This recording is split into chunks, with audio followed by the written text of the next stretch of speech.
सा जीव है जिसकी गर्दन काट देने पर वह कुछ हफ्तों तक जिंदा रहता है। यह बात दिसंबर की है। बहुत कड़कड़ाती सर्दी पड़ रही थी। रात का समय है और मोटू सो रहा है और बहुत जोर से खर्राटे भर रहा है। मोटू के खर्राटे की वजह से पतलू को नींद नहीं आ रही, लेकिन कुछ समय बीतने के बाद पतलू की सो जाता है। लेकिन जब रात को 12 बजते हैं तो अचानक पतलू की नींद खुल जाती है। पतलू को कुछ सुनाई देता है। जब है गौर से सुनता है तो उसे गेट बजाने की आवाज आती है। फिर पतलू दरवाजा खोलकर बाहर जाता है तो देखता है बाहर एक आदमी खड़ा है और उसके ऊपर सोने का प्रकाश आ रहा है। उस आदमी को देखकर पतलू डर जाता है। फिर वह आदमी पतलू से कहता है, तुम्हारा नाम पतलू है, मैं जानता हूँ। आज से ठीक 2 दिन बाद तुम्हारे दोस्त मोटू की मौत होने वाली है।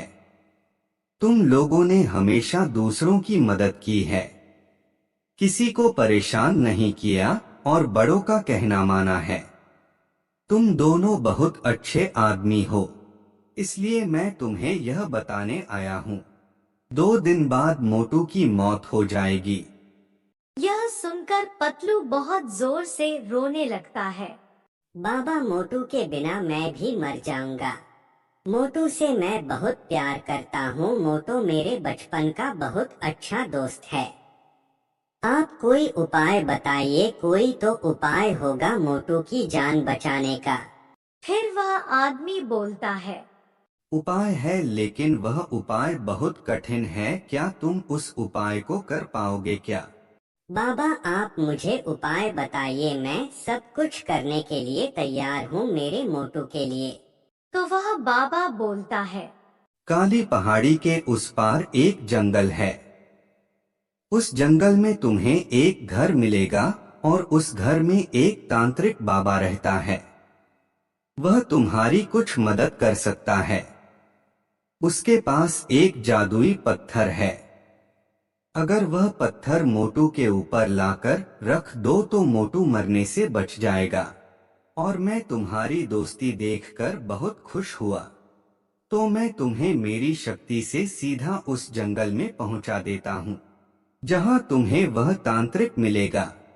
फिर वो बाबा पतलू को अपने जादू से उस जंगल में पहुंचा देता है। पतलू जंगल में तांत्रिक को ढूंढता है और उसे तांत्रिक का घर मिल जाता है। फिर पतलू तांत्रिक से मिलकर तांत्रिक को सारी बात बता देता है। फिर तांत्रिक बोलता है, लेकिन तुम्हें मेरे एक सवाल का जवाब देना पड़ेगा। अगर तुम्हारा जवाब सही निकला तो मैं तुम्हें वह पत्थर दे दूंगा। फिर पतलू बोलता है, मैं आपके सवाल का जवाब दूंगा, बस आप मेरे मोटू को बचा लीजिए कैसे भी करके। आप अपना सवाल पूछिए। ऐसा कौन सा जीव है जिसकी गर्दन काट देने पर वह कुछ हफ्तों तक जिंदा रहता है? फिर पतलू सोच में पड़ जाता है। थोड़ी देर सोचने के बाद पतलू को जवाब आ जाता है। फिर पतलू बोलता है, आपके सवाल का जवाब कॉकरोच है, क्योंकि कॉकरोच ही ऐसा जीव है जिसका सर काटने पर कुछ हफ्तों तक वही जिंदा रहता है। पतलू का यह जवाब बिल्कुल सही था। तांत्रिक पतलू से खुश होकर उसे वह पत्थर दे देता है। फिर पतलू मोटू के पास जाकर उसके ऊपर वह पत्थर रख देता है। इस तरह पतलू ने मोटू की जान बचा ली।